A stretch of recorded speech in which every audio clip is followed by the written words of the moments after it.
Mo, Hey, how you doing?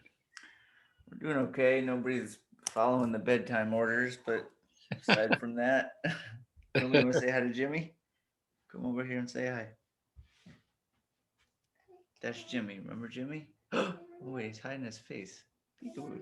You want to come closer? No, you can't be on my lap. I gotta play the oud. But you can get closer. Remember Jimmy? We played with Jimmy and Harry. I think he would say, "Hey, Cookie," to you when you were little. He'd go like this. He would go, "Hey, Cookie." You want to see my tonsils? He said, "Do you want to see his tonsils?" Yeah, we want to see your tonsils, Jimmy. Okay, you need to go get your go get a book or something that you got. Okay, you go sit there, What's Jimmy. that? What's that round thing behind you? That orange thing, Yeah. that's a calabash. Oh, I love that drum so much. You stick a mic inside and then a little mic on top, and the sound is very like warm. I'll get it for you.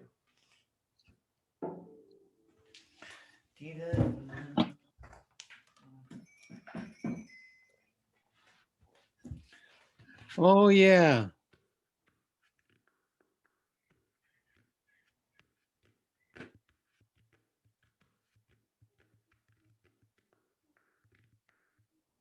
That's cool. Even I'll stick them in a bathtub sometimes. Where'd And you get it? I think I got it from that same guy, Jeff, at the music store.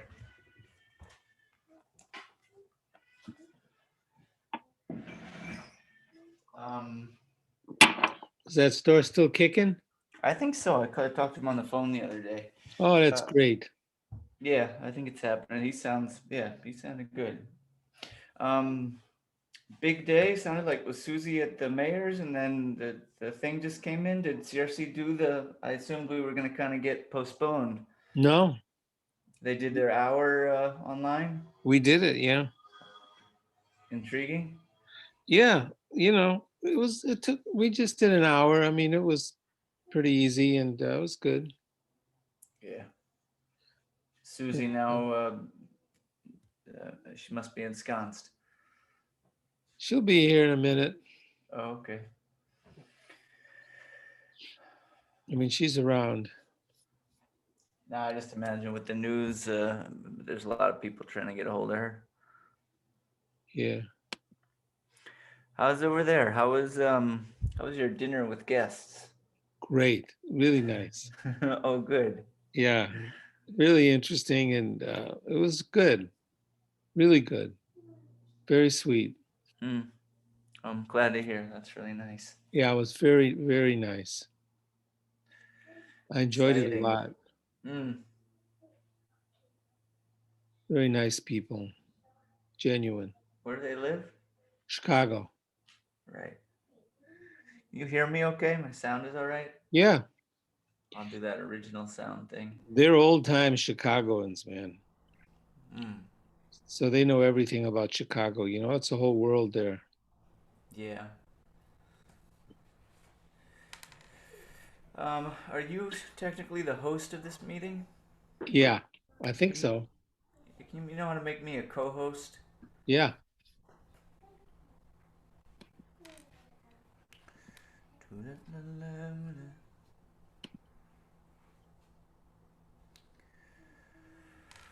Ooh. How's things going there?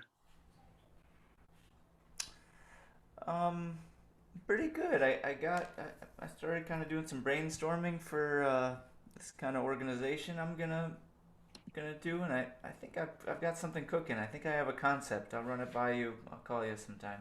Sweet. Yeah, that feels really good. Last week was heavy, with all the murders and the gun violence, and then were you did you jump on? You didn't do Friday night. You had dinner, right? Right. I did Friday night, but I was like, I wasn't centered, and it was cool. Everybody, I think people were all a little I shook up. think I was there for part of it. I think you got on the beginning, didn't you? Yeah, yeah, yeah. Yeah, so I was a little, yeah, I was shaken. Um, but yeah, I don't know. We're like I'm doing like kind of full time dad and some rabbinic stuff here or there, but it feels good for this year. I don't know. Well, you gotta go do something. Okay, go. Mama's gonna be upset if you're. I think you should maybe stay up for half an hour and then go to bed. Okay. Yeah, right. It's like one night a week, if bedtime stretches till 10 o'clock, it's okay, but not every night of the week. Every night of the week, then we're in trouble. Yeah. um, we do about an hour. What do you want to do? I think we'll see who shows up. We'll see how it flows. Okay. I planned about 3 tunes with a little bit of talking, and if we need to do more, we could do more. Yeah. Yeah. I'm always for more. This is always so good. So I'm always for more. Hi, Rhodey. Hi, Shabbat. Oh, it's not Shabbat Shalom. I'm so used to getting on So Saturday Shabbat. mornings. Shabbat Shalom. Oh, Shalom.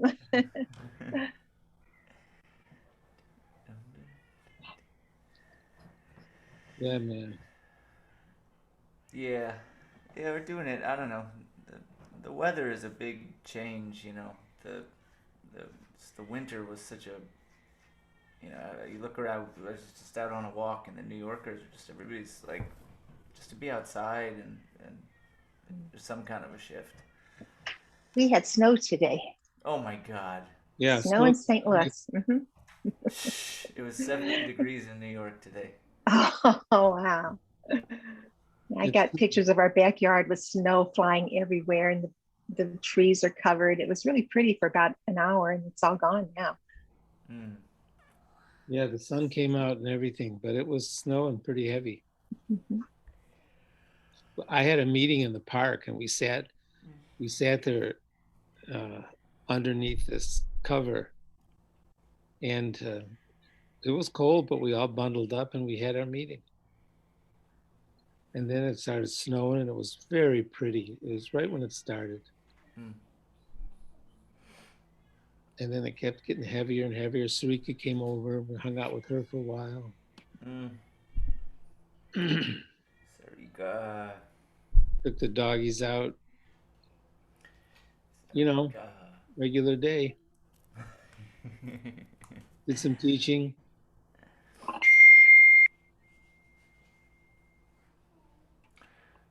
I'm creating a mobile, a Calder mobile out of butterflies, and I'm almost Sweet. finished. It's extensive. Nice. Yeah. Oh my god. If a baby cries through this whole thing, I'm gonna, you're gonna see it on my face. You'll see my face change when a baby falls asleep. Are you there by yourself? No, no. Oh, Sivar's in the other room. okay. Hello, Rudy. Hello, Renee. Hello, Judith Spiegel. What am I, chopped liver? Hello, Leslie Kaplan, the dearest angel of soul and voice in the world. Okay, now I can see everybody. I couldn't see everybody. Nice to see you, Rudy. Nice to see you, Mickey. Nice to see you, Will. I hope you're driving safely or you've got an assistant. He's going home to make us tikka masala. Oh my god, I just learned how to make tikka masala. I didn't know it was it's not as difficult as it seems. Like tomato sauce and heavy cream. All you need, a little A little what? A little garam masala. maybe a little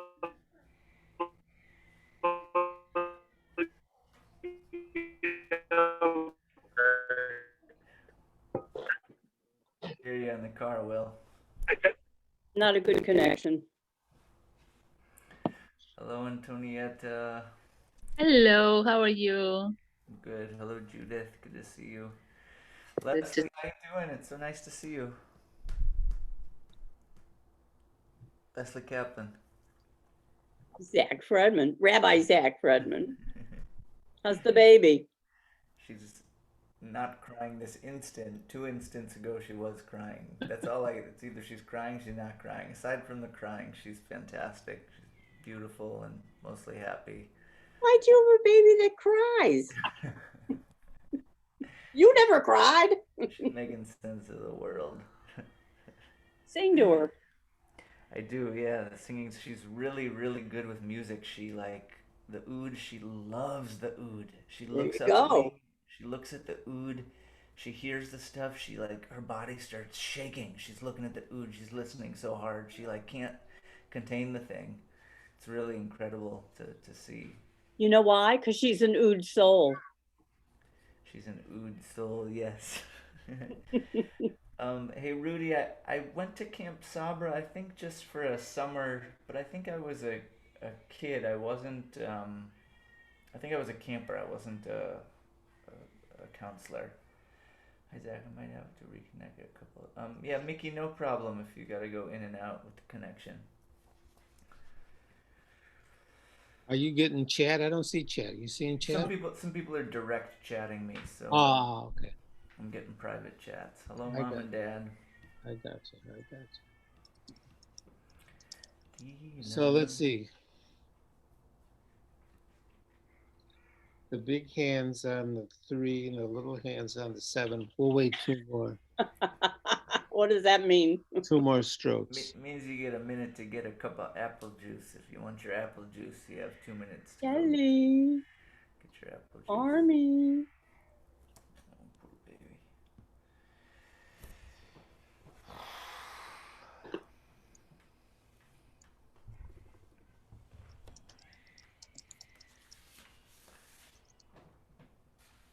Oh, baby, not happy. Baby. We need some music. All right, so let's get started. What the heck? So welcome everybody. This is the Tuesday night extravaganza. This month we each got to invite somebody to be on the Tuesday night extravaganza. And I invited my pal Zachy. And I want to mention something before, so I don't forget. Next week, it will be on Monday night because the man who Randy invited can't do Tuesday. So for those of you who are planning to return, it's Monday night next week. I'll try to mention that again if I remember, and if I don't, maybe somebody will remind me before we finish. So next week will be Monday night at 7 o'clock. And so I invited Zachy because Zachy and I have collaborated on a lot of stuff, and because we're friends, and because I appreciate what he does more than most people. You know, so anyway, we get along well, and I invited him, and his work is really beautiful to me, and I'm a good critic of such things. Zachy's in Brooklyn, New York, located in Brooklyn, New York. He grew up here, and for a while he lived right around the block. And Zachy has made some really beautiful music these last years, and got into some really interesting teachings. And he's kind of between plans now. So I don't know how much he wants to talk about that, but he's interested in the same kinds of things that I'm interested in, I guess. So that's another reason, I suppose, I invited him, is that we get to communicate on things that like 5 of us in the world are interested in. So we have a secret language that we share. And so I think that's about all I'm going to introduce of Zachy. I've known him since he was a little kid, and you know, he grew up and then he became a really close friend. How that happens, and it's a wonderful thing how that happens. So here's Zachy, and we didn't rehearse anything, but we generally like to work that way. Right. Jimmy, yeah, thank you. That was as sweet as can be. Made me smile a lot. Really nice to hear. Good to have good friends, good critics, people that see and understand. Ray, can you hear okay? Hope so. It's thrilling to get to be with you. Thank you for having me. CRC is one of my favorite synagogues. We made our way there as a family around high school time, and on my spiritual journey, I got to hop around through a lot of different communities, Orthodox, Conservative, Reform, not Jewish, and so forth. And the time at CRC was really formative, the lessons from Jimmy and Susan.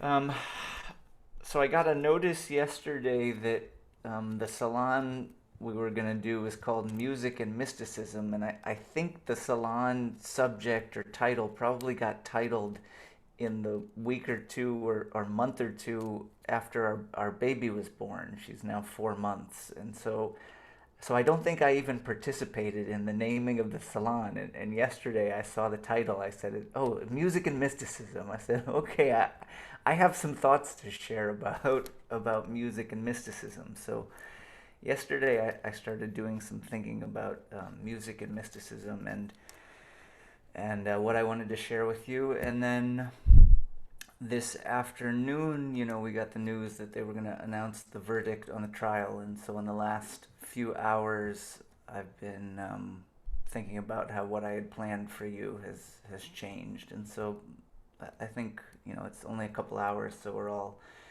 digesting, but that's in my consciousness tonight also, and the music that we'll play, and what we'll speak about, and George Floyd. Um, so I think I want to present just a brief, like kind of a theory of music, and talk just for a few minutes, and then I'm gonna play for you. I'll play a little something, and then Jimmy, maybe on one of the next ones, we'll trade a little bit. That would be nice. Um, I'll tell you a little bit about my musical background and how I got to this theory that I'm going to share with you. That's not original by any means. Um, I grew up playing classical guitar. I started playing when I was 6 years old, and I had a great teacher named John McClellan, who was John McClellan is an excellent St. Louisan, and taught a lot of the guitar players in St. Louis. And he had the classical background, which was attentive to details. And so what I didn't do was fall in love with classical music. Stop it. And in some ways, he didn't fall in love with classical music either. He ended up playing the music of Chet Atkins, kind of country music. But he had classical technique in his fingers, and what you can do with that kind of attention to detail. You can get further along the path of music because your technique is good and strong, and specific. But I was listening to a lot of music, and I found myself attracted to sacred musics of different places in the world. I think when I was really young, it was I liked the Indian raga system. The music of India has a system called raga, which is a modal system, and I like these songs. I think I was looking at the pop music, and my friends were listening to songs that were 3 minutes and 4 minutes, and you'd get to some of these tracks, and a track would be 15 minutes long, or 20 minutes long, and 30 minutes long, and I liked that concept because even in form, something different was happening. You understood that the intention of the creator of the music was trying to do something differently if they were creating a track that was 30 minutes long. And so I was into the Indian raga music, and I loved gospel. I think I loved the energy of gospel. I loved that it was trying to do something in the vein of the sacred, but it was very different in form than kind of Indian classical, and starting to understand, okay, what is this sacred music if these two genres, which are so far from one another, are trying to create something of the same thing, but coming at it from very different ways. And then I had seen ouds. My story intersected with the oud. I think I had been at the Talvi Goodman's household, and I had seen the oud, and I'd gotten to hear Jimmy play the oud, and then I came to NYU as an undergrad to study music, and I saw more ouds here. I saw the oud of a wonderful singer and musician and cantor, Basia Schechter, and I saw Roli Matalon, the rabbi at B'nai Jeshurun. He had ouds around, and I said, oh, there's something with this oud, and I went and got one, and I tried to play it, and I had no idea what I was doing. I couldn't figure out how to tune the thing. And I think I called Roli, and I said, where do I go to find somebody to learn how to play the oud? And he said, you go to Bassam Saba. And I called up Bassam, and I met him at a church on 86th Street where he gave lessons to anybody in New York City who was interested in Arabic music. And that really began my my journey with Arabic music. Now, the Arabic musical system, and Rabbi Jimmy and I worked in this a great deal, is called maqam, which means place, and it's similar to Indian raga in that each scale kind of is carving out a place. You'll hear the scale, and similar to Western music, each scale's got a sound, but same deal. Songs would go on for 10 minutes or 20 minutes, or they would even play a whole set all in one maqam. They call that a wasla, where they would take one scale, and the whole set for an hour and a half would be in the one maqam. And the sense was that you were feeling out the full place of this musical scale, and I fell in love with that music. It was not easy to learn because I didn't have the sounds in my ears. So I studied with Bassam for 3 or 4 years, and then at some point I took a break. I went away. I was like, Bassam, I can't hear it. He'd be say, move your finger to the left, move your finger to the right, a little flatter, a little sharper, a little flatter. You don't have the notes right. I said, I can't hear it, Bassam. I took a break for, I don't know, maybe 6 months or a year. When I came back, I could hear it. Something in that time period where I wasn't playing the music allowed it to get into my ears. All of that to say, those were some of the influences before then. I don't know at what point this was, but I came upon Haitian voodoo drumming. Haitian voodoo drumming. And I want to play you a little sample. Let's see if this works. Share screen, share sound. Okay. Give me a thumbs up if you're going to be able to hear this. Listen to this for a second.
Isn't that fun? So I don't know exactly how I got there, but I got there and I was doing some research into that music, and I learned this concept that they have in the Haitian voodoo music that I hadn't encountered anywhere else. And it was that when they do a ceremony in that music, they have a rhythm. They have a rhythm that's associated, and the rhythm is associated with each of the different gods. Each of the different divinities has a rhythm and melody associated with it.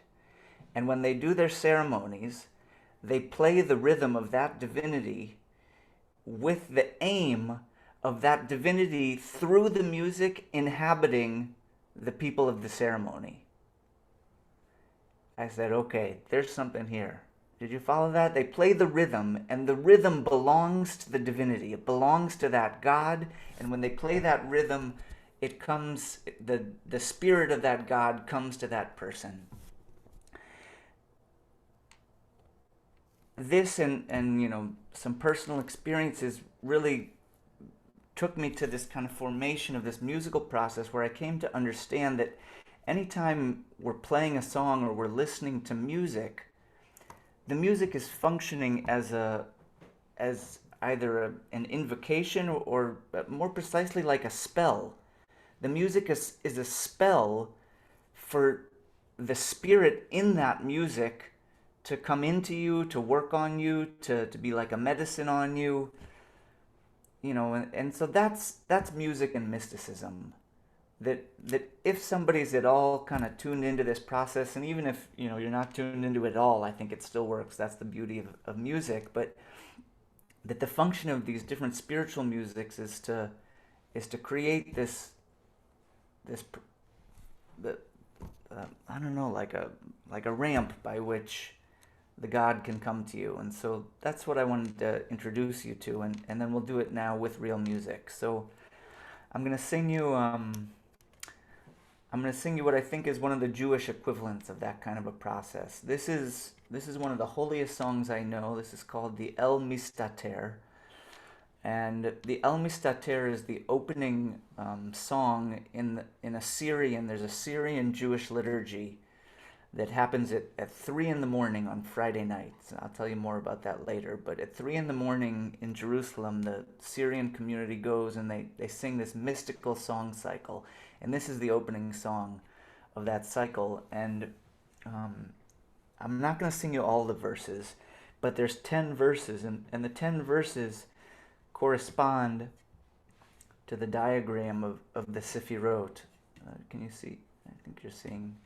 You guys seeing the Sefirot diagram?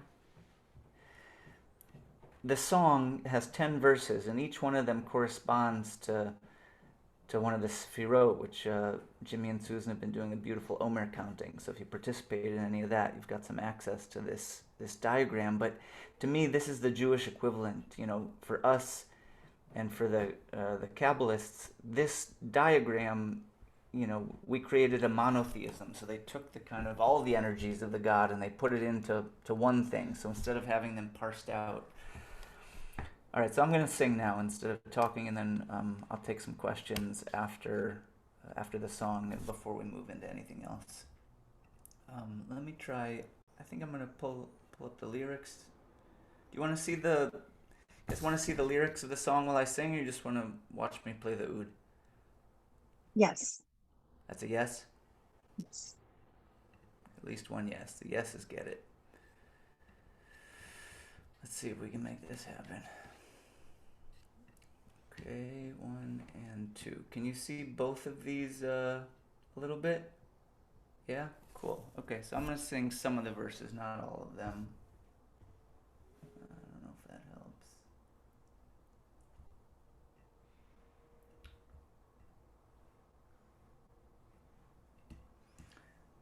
Oh, baby. Zoom things. Okay. I can't see you. There we go.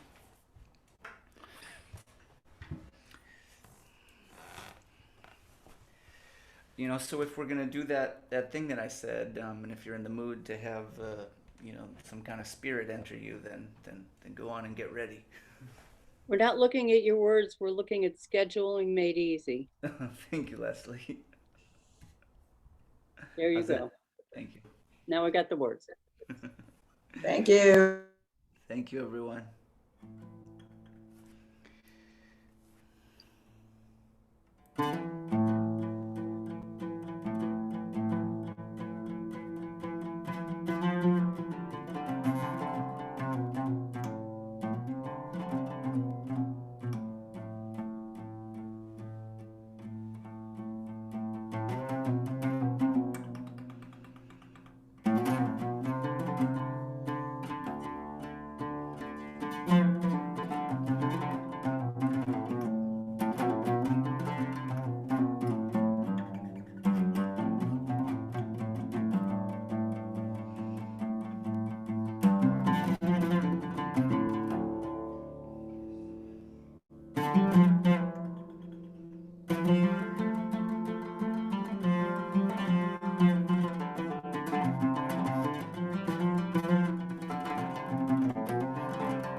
מסתתר ושפריר חביון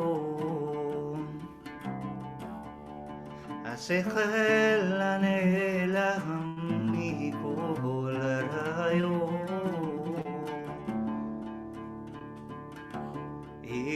إلى تيلود مختار وختر يوم كتريد نولخا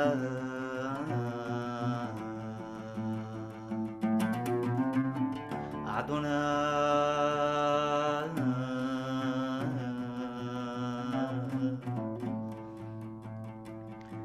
בראשית הולדתך קדומה רשומה חכמתך עשה טומאה מאין תימצא נעלמה ראשית חוכמה יראת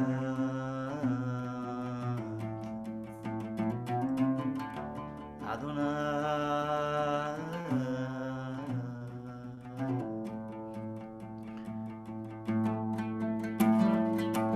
חובות הנהר נחלי אמונה מהי עמוקים אין אליהם ישתבונה תוצאותיה 50 שערי בינה בונים נוצר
יזכו תבואות יגן עלינו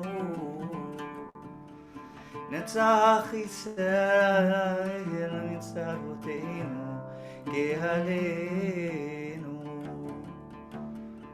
ומבור גלות עלינו ואלינו נצח על מלאכת בית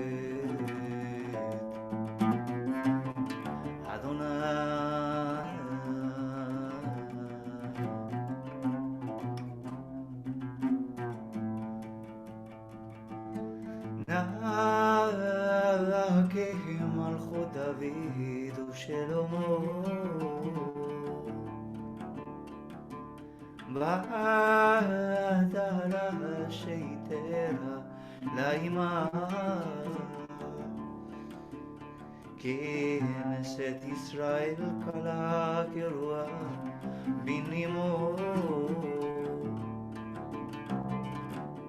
תפארת תפארת ביavad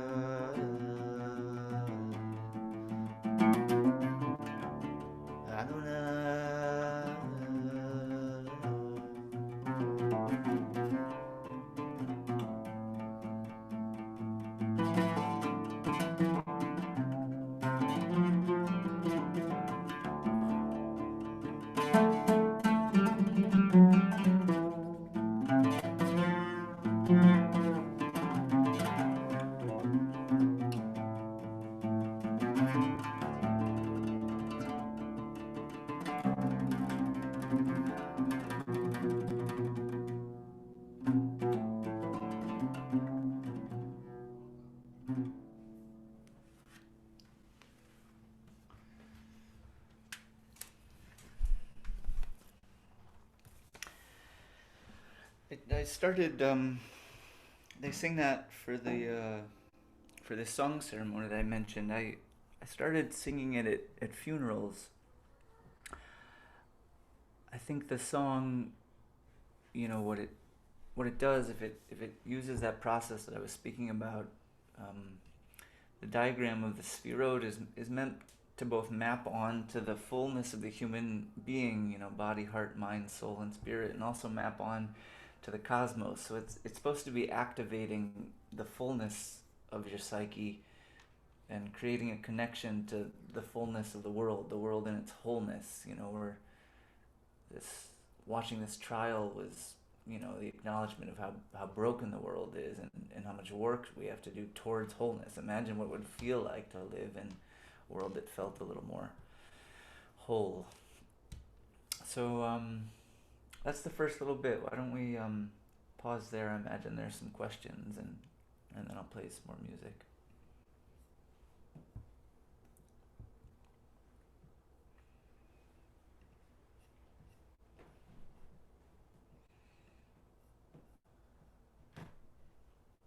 How's that concept? Does that concept make sense? Like that a song can be a thing that's supposed to come on you and mend. I guess not. Maybe not always mend, but Yes, I agree. My husband is Pentecostal. We play a lot of gospel, and there are times when, like after I had my first spinal surgery, and I could not move, we put on gospel music, and it literally just did exactly what you say your music does. Thanks, Rody.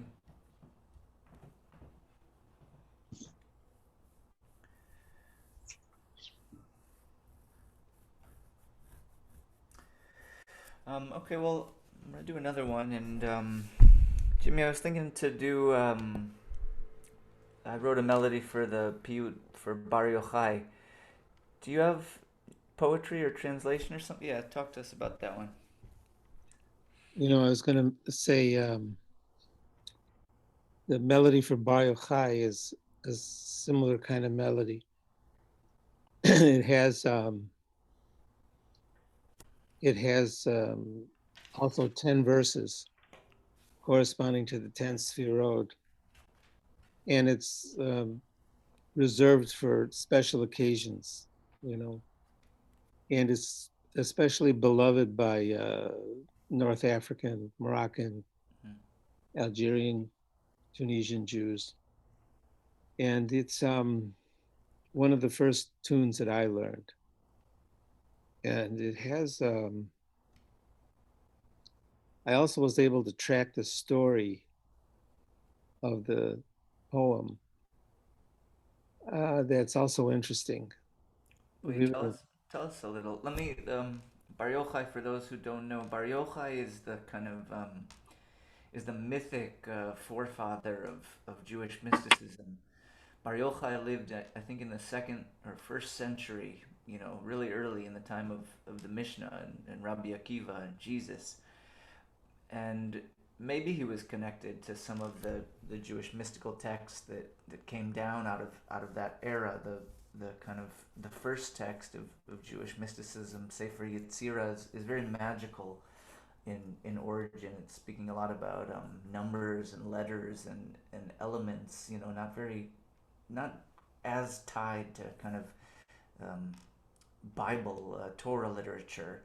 But then when you get to Isaac Luria in the 14th century with the kind of full blossoming of Jewish mysticism, then they're working with this coded system of the Sfirot, but everything's written as commentary on the Torah, whereas that earlier material was magical in nature, because that's where the kind of thinking of the world was at that time.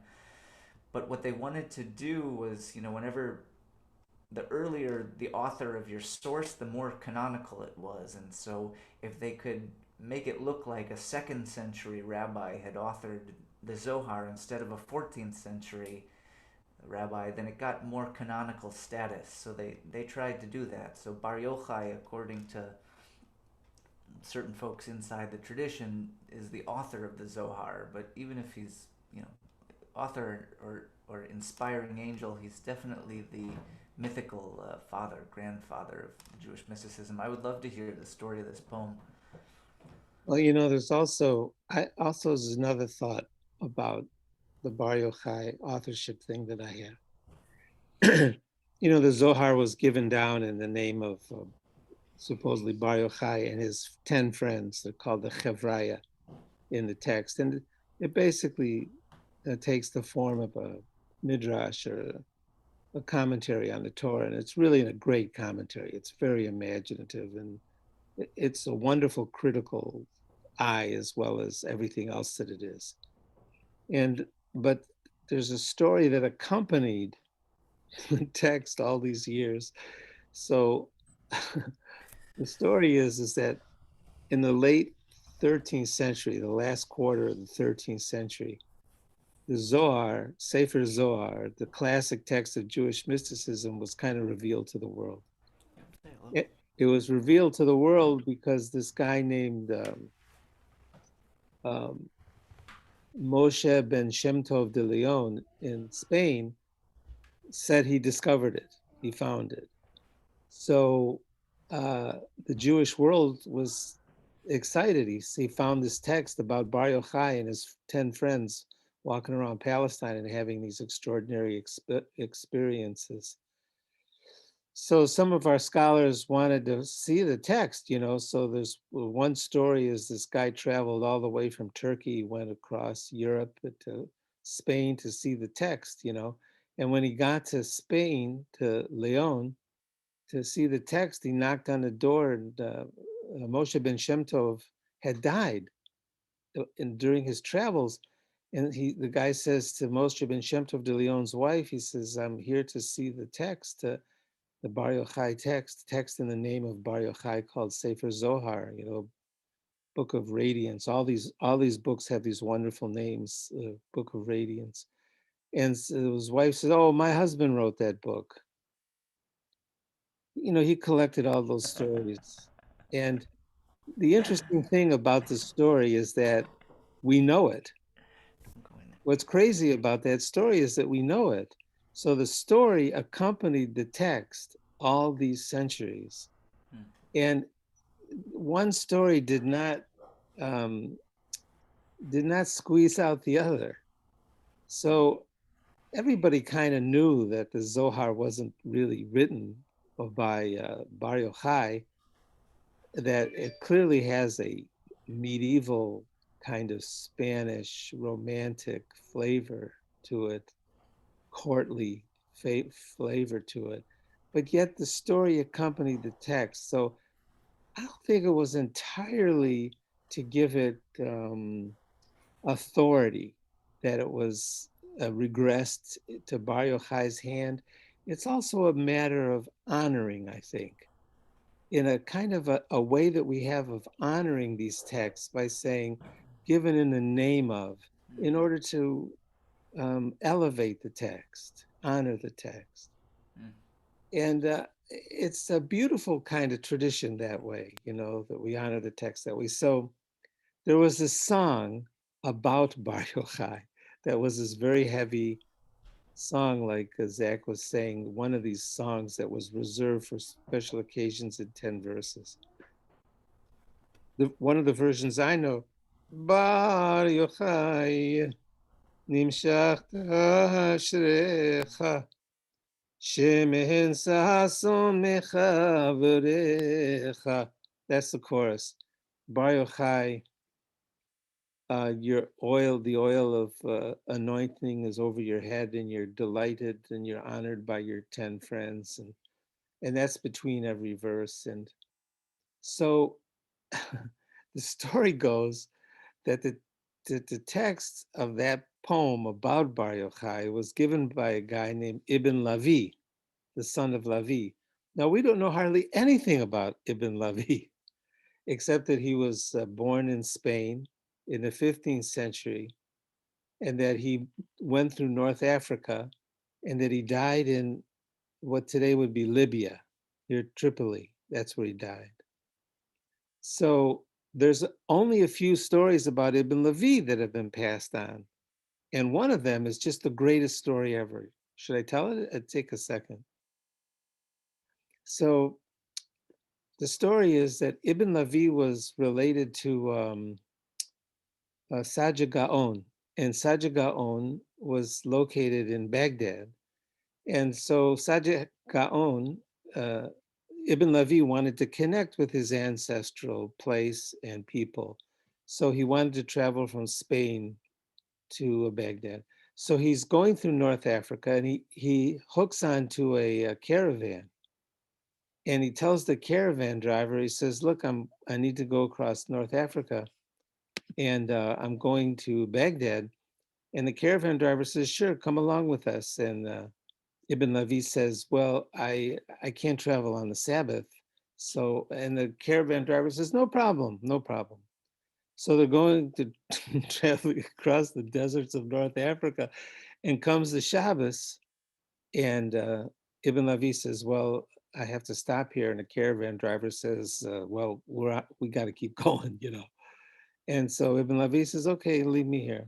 So they wrap up some food for him, and Shabbos comes, and he makes the evening prayers. And as he's making the prayers, a lion, a mountain lion, comes in off the desert and watches him make the prayers. And he's in the middle of the prayers, you know, and he says, well, what am I going to do? You know, what can I do?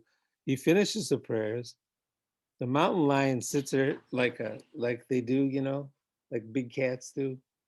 And Ibn Levi unwraps some food, eats a little, throws a little to the mountain lion, and goes to bed.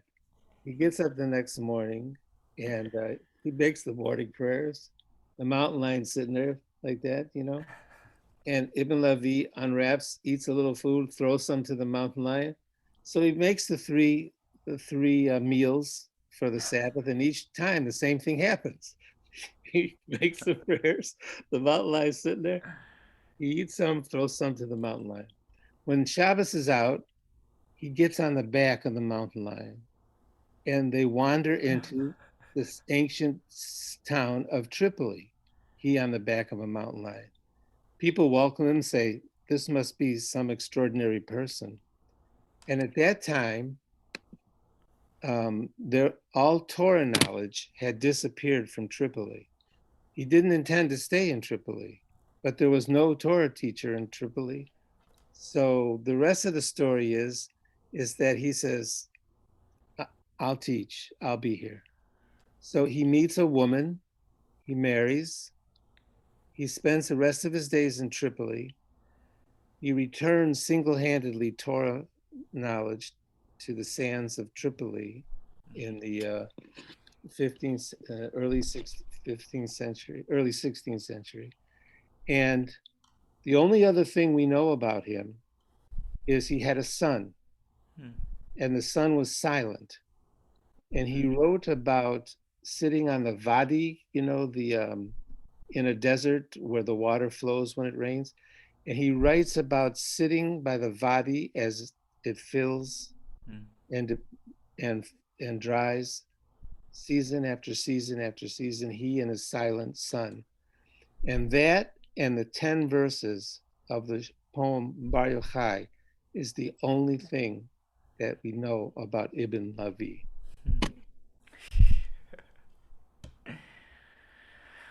That's great. I love that story. With that, that's a perfect introduction to the song.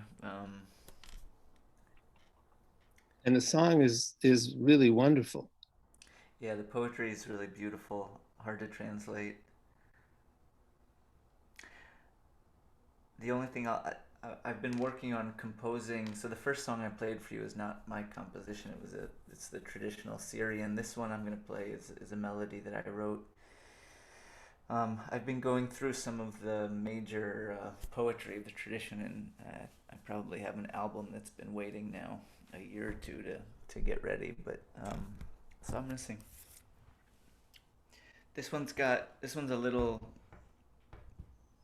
There's a melody that I'll play and sing a few of the verses, and then there's a kind of an instrumental section that takes it a little bit somewhere else, and then I'll sing some more verses at the end, and they're even in other melodies. So you'll hear 3 different melodies.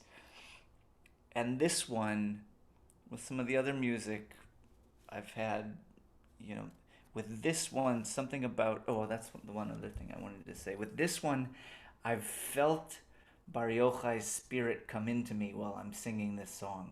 I've felt him or something come into me while, so like that experience that I was talking to you about, I felt with certain songs, and this was one of them. Something you said, Jimmy, reminded me of this little thing that I had heard that I loved so much, was that there's an instrument from Tanzania called the mbira. It's these little, it's called a thumb piano or kalimba, if you've heard of kalimba or a thumb piano, but the real instrument comes out of Zimbabwe, and I was watching a documentary on it, and he said the reason we pray to the ancestors is because the ancestors died before us. Because they died before us, they're closer to God. So instead of praying straight to God, we pray to the ancestors because they're already closer to God. And I loved that, and I thought of this mystical concept from the Zohar. It says, Avot hen hamerkava. And it made me understand that piece again. The ancestors, they're the chariot. It's like it. Isn't that great? Avot hen hamerkava. The ancestors are the chariot. And so that when you said that about Bar Yochai and honoring Bar Yochai, the ancestors, because they're more proximate to God, so our prayers have to go through the ancestors. Okay, music.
הקודש, נשאת צצני זרע הקודש, חבוש על ראשך פארך, בר יוחאי נמשכת אשריך, שמן ששון מחבריך, בר יוחאי, שמן ששון.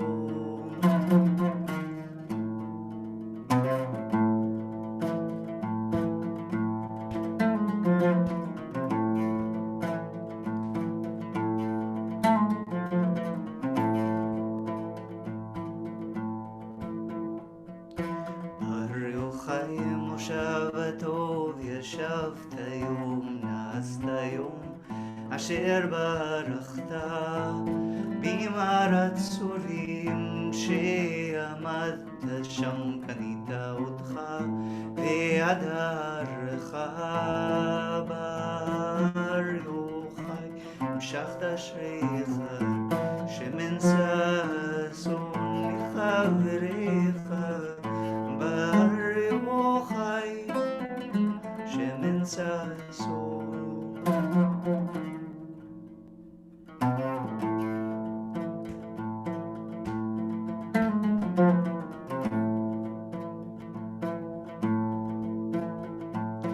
בר יוחאי עצי שיטים עומדים לימודי אדוני הם מרוממים, אור מופלא הוראי קודם יוקדים אלוהים היורוך אורך, בר יוחאי נמשכת אשריך, שמן ששון מחבריך, בר יוחאי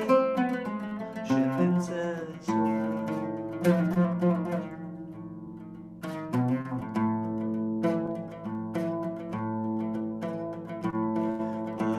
Jairi sedei tapukim malita lilkodabo merkachim sotora ktsitzim uferachim na'ase adam nemar ba'vur echad Barrio Jairi נמשך תשריך שמן ששון מחבריך בהר יוחאי שמן ששון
הר יוחאי בקודש הקדשים קו ירוק מחדש חדשים שבע שבתות סוד 50 קשרת קשרי שין קשורי חמר הר יוחאי שמן ששון חבריך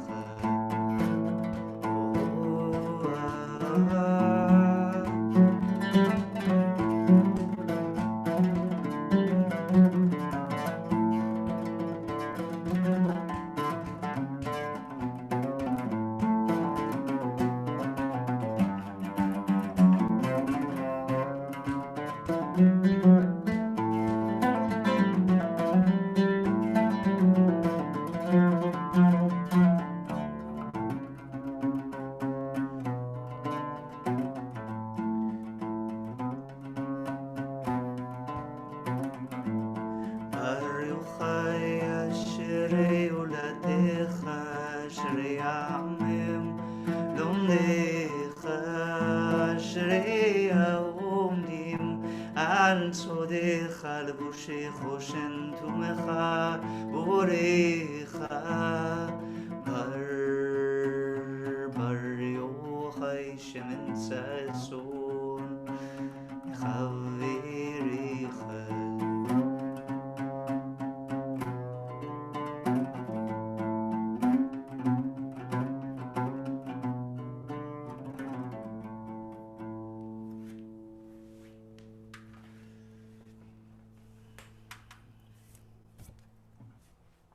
That was sweet, Zach.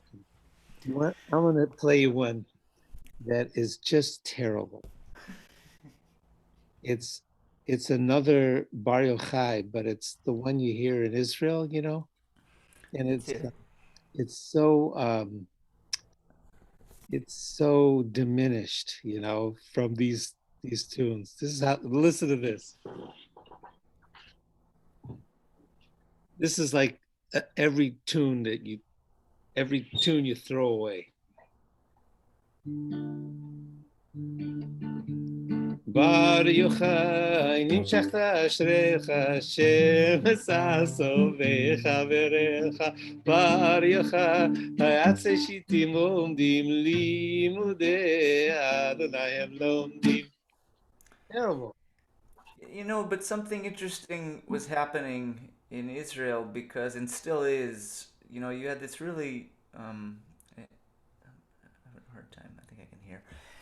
What was really interesting about Israel was that, um, so I studied Arabic music with Bassam, like I said, in New York, and I didn't really understand because I grew up in this,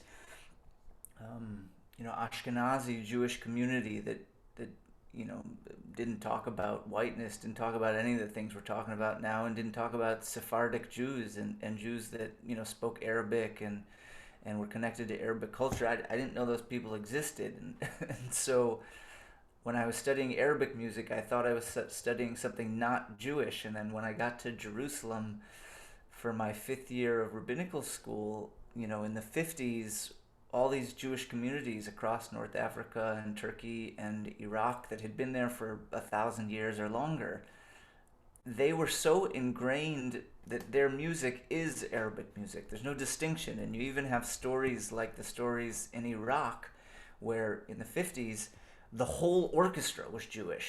The whole orchestra, such that they begged people to stay because when they left, there was no orchestra left. It was gone. They said, please stay or else we don't have music.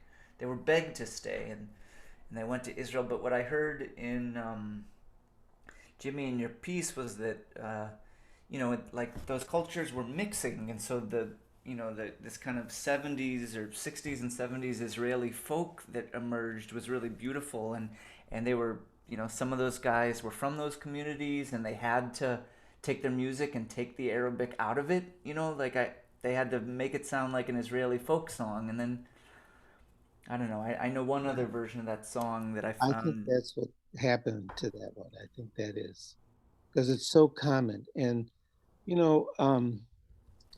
when I started doing these concerts here, when I came here, this actually happened to me. I was doing a concert at my first job here, and there was a woman, I'll never forget this. She sat in the first row, and I did a couple of these tunes, and she looked up and she says, "That's not Jewish music." I said, "No, yeah, it's Jewish music." She says, "No, it's not Jewish music." She said this in the middle of a concert, like it kind of stopped me. I wasn't prepared for that, but that was the way of it. Yeah. But what's happening now is something really interesting because a lot of these guys that these pop guys in Israel are discovering these traditional texts and doing really interesting things with them, like Ibn Gavirol and Yehuda Halevi texts and stuff like that, and they're basically pop musicians, and they're doing really interesting things. Mm. Have you heard that stuff? Yeah, yeah, I have, and yeah, they do an Oud festival there that I got to be at a couple of years. The Oud festival is really great. Yeah. Yeah, I'm dreaming of I want to showcase all the artists in Israel and Palestine that are working together. That's going to be one of my projects next year. We're gonna raise a whole bunch of money to make collaborations happen between artists and musicians, so we can see what it looks like when people are coming together to make something and not just, talk about borders. Yeah, you know why? Because they're listening to the same radio. The radio doesn't know borders. And all over the Middle East are listening to the same radio. Then as now as then. Oh, there's some really good radio there. Oh, Jimmy, you would love this app. I bet you don't know about this yet. What's it called? I'm gonna have to figure this out. There's an app where it's a bad picture of a globe, and the globe rotates. It looks terrible, but you can click on anywhere on the globe, and it zooms you down, and you can listen to the radio stations that are playing everywhere in the whole world. And so for a year, I was just dropping down into Syria and Iraq and Egypt and listening to the local radio at 1 in the morning or whatever, 1 in the morning for me. I don't know. It's such a fun exercise, in kind of global sound. Zachy, when I first started to learn oud, I convinced this guy in Shfaram, way up north. It was at that time the largest Arab town within Israel, and the Sanhedrin met there once. Mm-hmm. But since the early 70s, there have been no Jews there. So I convinced this guy to teach me. So we went on sabbatical, and I went there, and I sat with him 1 day a week for about 4 hours in the afternoon. And we would play, and the first thing I would say to him was what you said. I kept saying to him, I don't hear it. I don't hear the intervals. The intervals were half flats and microtones and stuff. I said, I don't hear the intervals. And he says to me, no, you're hearing it. I says, no, I don't hear it. He says, no, you're hearing it. He kept telling me I was hearing it, but I didn't think I heard it. And that went on for 6 months. I don't hear it. No, you're hearing it. But he was a wonderful teacher, and a great, great player. Great player. Was it Taisir, Elias? Yeah. It was Taisir? Oh, well, I mean, he's like, he's of the ones living there. He's the best. He's running the conservatory there. Fantastic violinist. He broke his finger. He was Chagai. I don't know if you got to meet Chagai ever, Jimmy. Was a bass player who was working with us in New York, and he got the call to do the quartet tour with Taisir, and he broke his pinky. Had to figure out how to play the oud, with less a finger. I wanted to share a story of, while we're on this, two of the greatest living players of this music. The one is Simon Shaheen. Simon Shaheen is born in Palestine, and he's one of the greatest living Arabic musicians of Arabic music. He's very, very renowned. Yeah, Radio Garden is the app. Simon Shaheen, and he's incredibly fluent on the oud and the violin. And then there's a guy, his name is Moshe Habusha, and Moshe Habusha is the greatest Arabic cantor living. He's Jewish. He's of Iraqi descent, but his name is Moshe Habusha, and there's some videos of the two of them when they're a little bit younger. I think they're both probably in their 60s now. There's videos of them, in their late 20s or early 30s, in a living room in Jerusalem. Okay, and remember, this is like the greatest Palestinian musician and the greatest Israeli cantor. And the thing about when you get them in the room together, kind of jamming and showing off and effortlessly, there was no rehearsal, effortlessly playing the standards of the music that they both know, that they don't even have to speak about, but it's music that they share.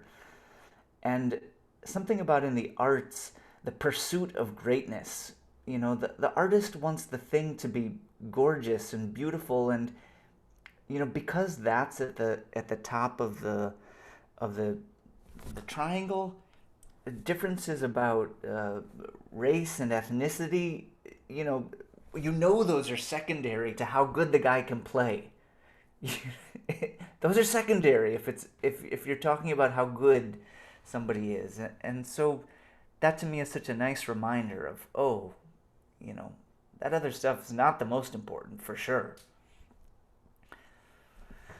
I was thinking to maybe do a melody of healing towards the end, but if you suggest, where do you suggest we go?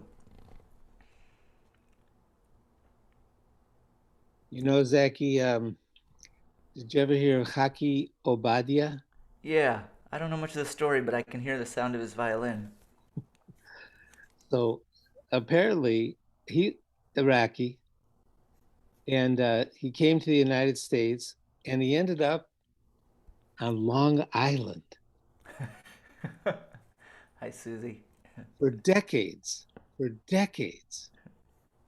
And he taught violin and oud on Long Island.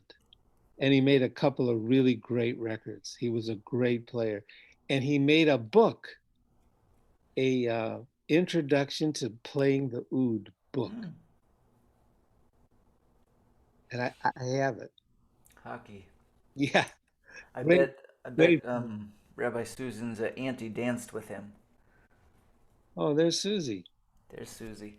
So, Susie, who wasn't here, Susie, before I do this, I'm gonna make prayer for healing on this day. We brought everything together.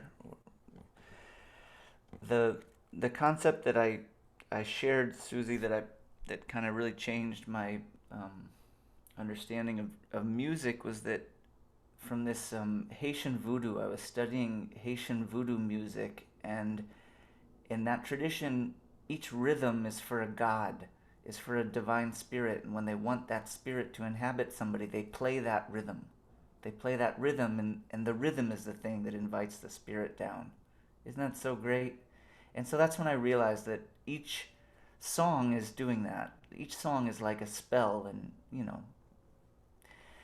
So I'm gonna play on this evening, the evening of the verdict, and playing for George Floyd, a song of this melody of healing that I think actually, Jimmy, Susie, I think I wrote it.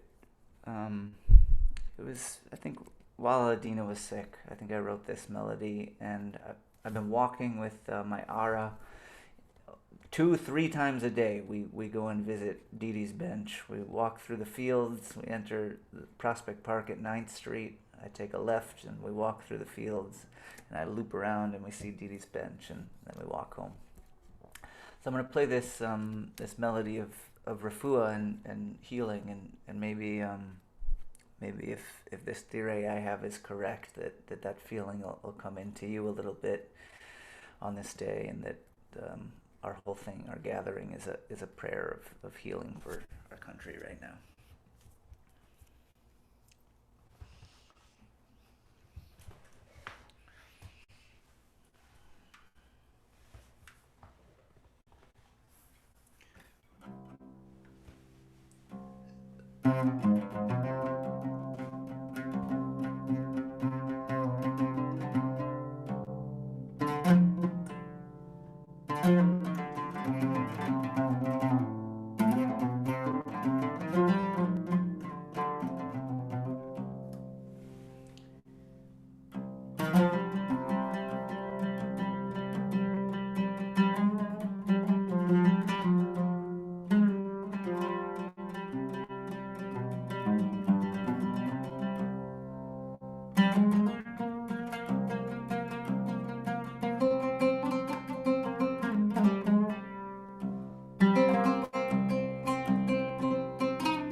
everybody in need of healing, body, mind, soul, spirit, may it come swift. May all those who are working so hard for justice, may it come peace. Thank you, Susie. Thank you, Jimmy, for everything you guys do. Thank you, all our community workers working so hard.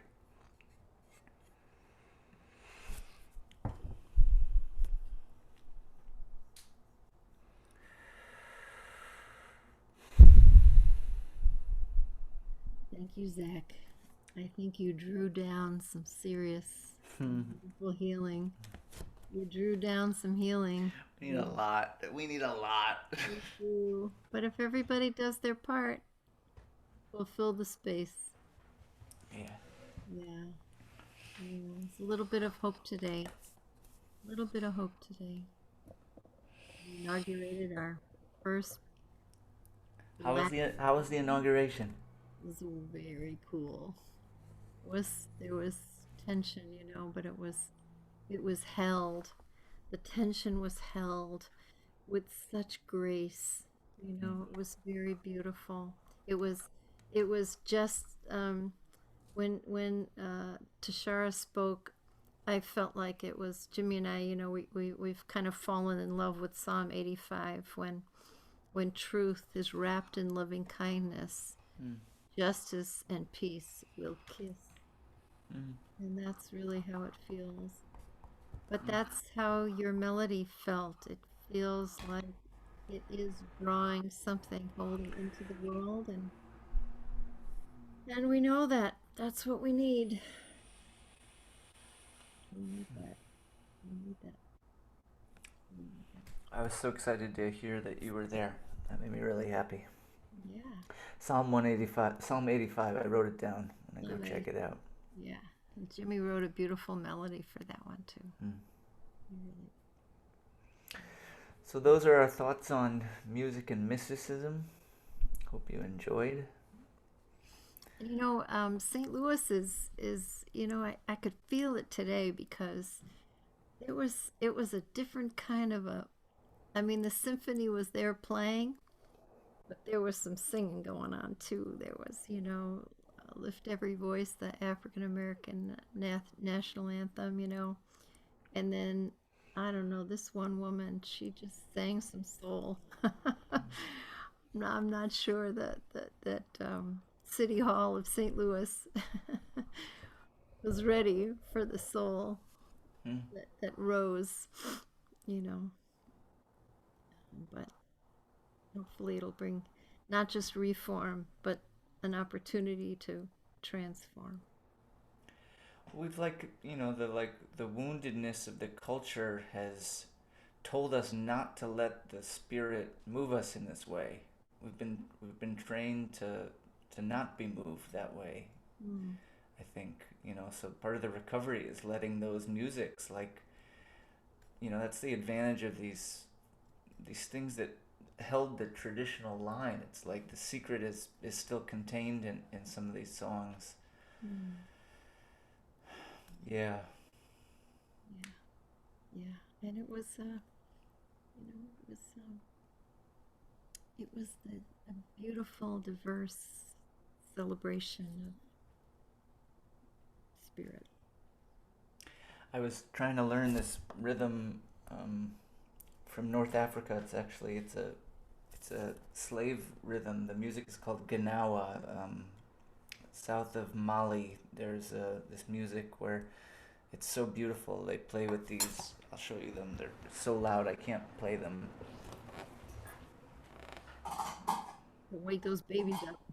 Yeah, I can't wake the babies, but they play with these giant metal clackers made out of iron. And I even made a pair. I fell in love with the music. I said, I'm going to make a pair of these. So while we were waiting for the baby to come, I hammered about in my car. I went out to the car and with a hammer, and I hammered 4 of these out. I'll show you mine. Wow. Yeah. Wow. These were so they go like this.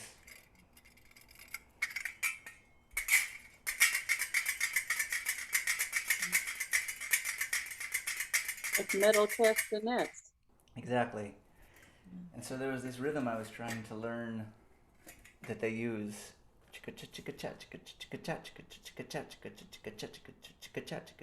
And then the bass goes against that, goes tack doom tack tack doom tack doom tack tack doom tack doom tack tack doom. And I couldn't get it for like months. And my friend who's a drummer said, stop thinking about it. You just have to move to it. Just go dance to the music. You don't have to think about it at all. Just go dance to it for a few months, and then you'll have it. Mm. So I think that's, Susie, we gotta let ourselves dance to the music. You don't have to make any sense of it. Your body will figure it out. Yeah. You're right. Yeah. I'm gonna go, I think everybody's sleeping around me, but I'm not sure, so I'm gonna go make sure. What You a guys, blessing having you Thank you. join us and teach us and give us an opportunity to think about dancing and drawing down holiness with everything we do. Thanks, Zach. of course, my friends, thank you so much. It's really good to see you. I can't wait for live music in the flesh. Thank you to all the friends of mine who Jimmy's been dropping in on our Friday night Zoom, and it's been so sweet. And Susie will steal you sometimes. I know you've got duties, but so thanks to the friends who hang around with my thing that came to check out CRC. And you should, if you want to get on their mailing list or anything, Rabbi Susan, who we don't get to see as often, is a very dear and incredible teacher, and she's got so much to give everybody. So it was nice to see old friends from St. Louis and new friends from New York and Brazil and all over. Wow. Jimmy, thank you for the sweet introduction and that story of the lion. Oh my God. Ibn Lavi. Look, I gotta. Thank you. That was beautiful tonight. And I needed it today. So thank you. You're most welcome. You see this? I can kind of see a cow. Somebody singing to a cow. Claire and I were in Ireland a few years ago, and she said, let's go sing to the cows. I said, why? She said, oh, cows love music. So she's a jazz singer, and she started singing some Billie Holiday or something. Cows were not impressed. I said, it's Shabbat. So I started singing Lecha Dodi, and they came right over. And she started singing something, and they left. And I sang Ma Tovu, and they all came back. Good cop, bad cop. Yeah, they like the Jewish music. Here they are. Wow. That little white special. woman was following me around. The magic, the mysticism of music. It's magic. Yeah, it's magic. Yeah. For sure. Thank you, Zach. Bring a little music to Adina's bench. There was somebody sleeping there this morning. I said, who's that sleeping on the bench? Like, with the legs up, not a homeless person. Maybe somebody after their run was like, all the way conked out. I said, who's sleeping on that bench? Well, one day we'll... Good night, everybody. Thank you. Thank you. Good night. Bye. Thank you so much. Thank you. Good night. Good night. This was so refreshing. Thank you. I want to remind everybody that next week it's at Monday night. Perfect. It's what? Thank you. And it's Rabbi Capers Fournier from Chicago, from the... He's been with us. Hmm? He's been with us. He's been here with us. Oh, yeah. Yes. Yeah, she's awesome. Mama's cousin. Yeah. Yeah. Yeah, we met. Yeah. So that'll be Monday night at 7. Thank you. Coming, everybody. Good night. Night. Good night.